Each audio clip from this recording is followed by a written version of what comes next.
You can fault KOF 14 for many things, but lacking new original characters is certainly not one of them. In fact, one may even say that the last installment has too many new additions to the roster. While many of them are pretty meh, others succeeded in gaining the hearts of players and became fan favorites. It's among these winners that we can find the stars of this video, Hein, Luong and Kukri. Known as the mysterious newcomers, they're distinguished aside from their catchy design and fun gameplay by intriguing and impactful roles in the overall story. Proof of that is the presence of two of them in the following episode, where we can already see that their stories had already evolved even though the game isn't out yet. While the third one, Hein, is actively scheming behind the scenes even if he isn't confirmed as a playable character in 15. Before diving into their backstories, as always, if you like this content, don't forget to hit that like button, subscribe and click the bell icon so you can be notified with every new video posted.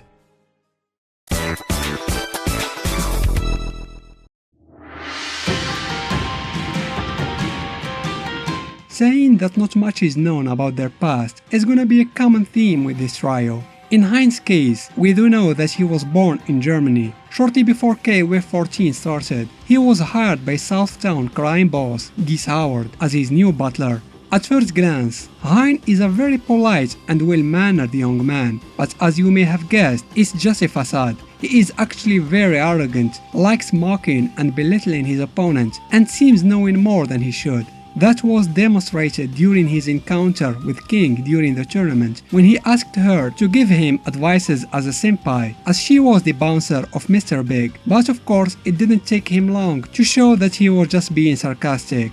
On the way home after the tourney ended, Hein was driving Geese's car with his boss and other henchmen in it when they were attacked by Mr. Big's gang. While Geese was safely escorted to his tower, Hein and Billy stopped to take care of the rival thugs.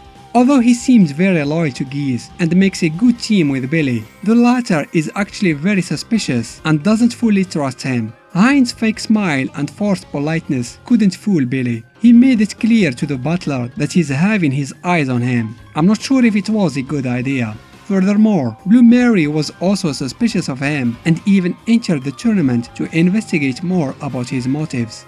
The question is, does Geese trust Hein, or is he also suspecting him of something and is just playing along for the time being? Only the future can tell us. While there is still no actual proof of Hein being a traitor, there are some hints to him having his own agenda.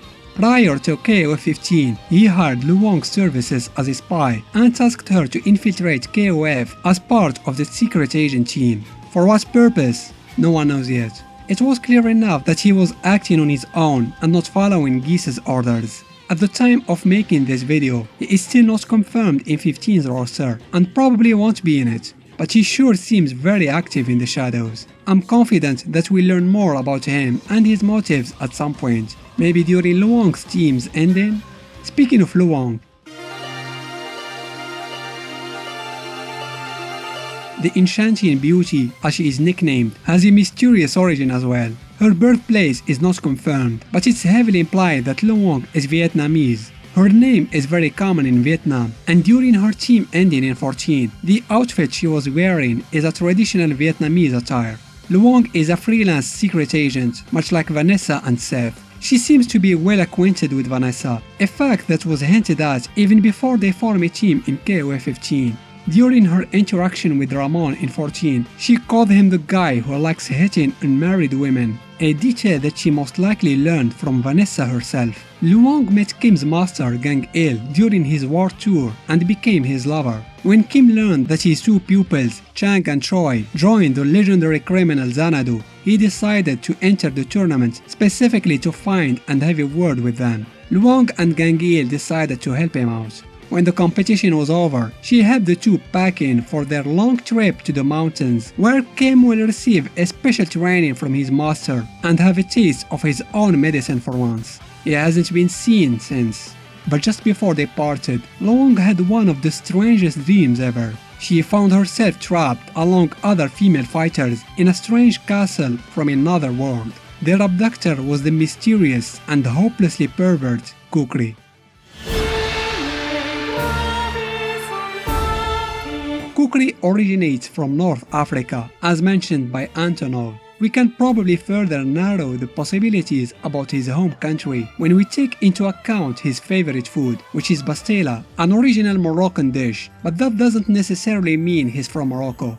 I mean, Dolores likes tagine, which is also a Moroccan dish, and all her attacks and special moves are in Arabic, yet her personal card clearly states that she is from Mali, and since the two seem to know each other pretty well, he could be Malian as well. Regardless of what country he's from, Kukri must have grown up in the Sahara, and that what had given him sand powers. Because of course, just like anybody who had grown up in a cold snowy region acquires ice powers, that's just how things work. He was acquainted with Dolores before she died and had her soul trapped by Verse. What kind of acquaintance Kukri had with Dolores, and was he involved with her death, are questions that we'll certainly know the answers to in the next game.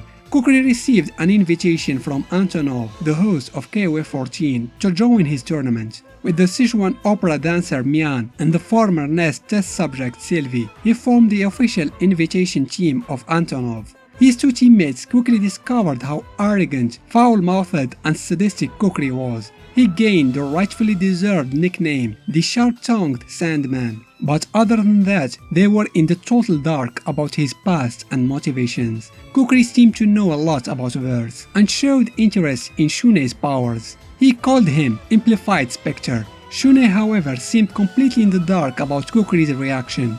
He was disrespectful and antagonistic to most competitors for no apparent reason. He was without a shadow of doubt the king of trash talkers in the tournament. He called Kyo and Aurea all sorts of names and just asked them to give up their matches because he didn't have time to waste on them. It was when Verse appeared that we learned that Kukri was actually anticipating it. He was eager to meet the monster, or rather, to find what was trapped inside him. In other words, Dolores' soul.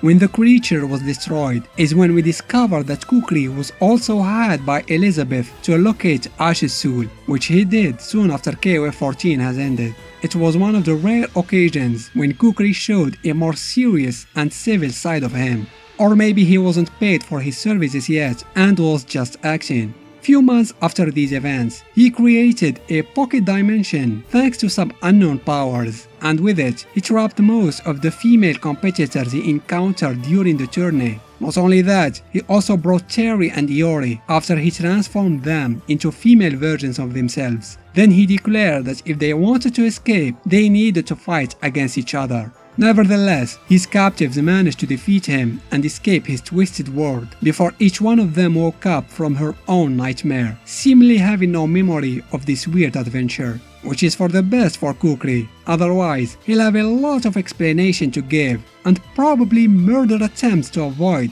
in the next tournament.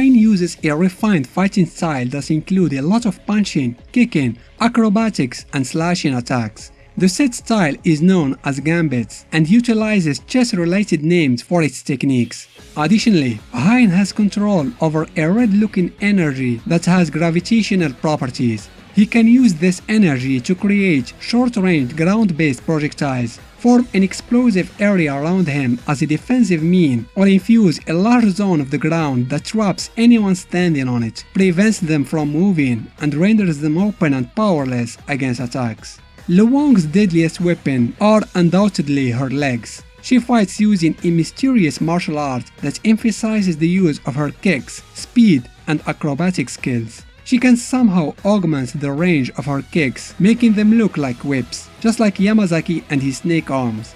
Luong also doesn't shy from showing her sadistic side with her love for neck snapping, either with the use of her hands or feet, and she does so while laughing at her poor victim.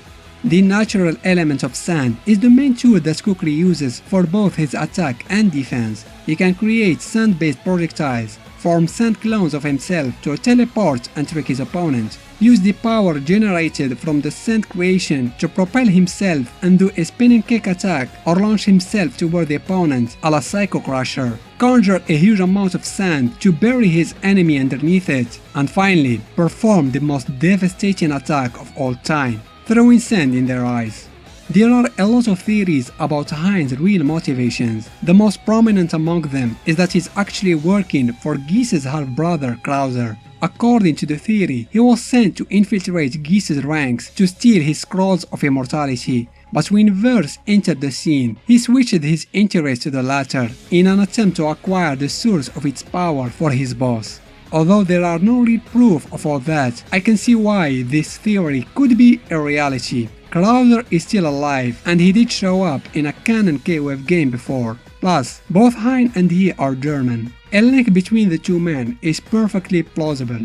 The secret of his motivations may lie within Luong's though, as we have learned in her team prologue in 15. She joins the tournament after she was contacted by Hein, and now she is part of the secret agent team, which is not so secret, with Vanessa and Blue Mary. The latter is pretty suspicious of her though, as she was towards Hein in the previous tourney.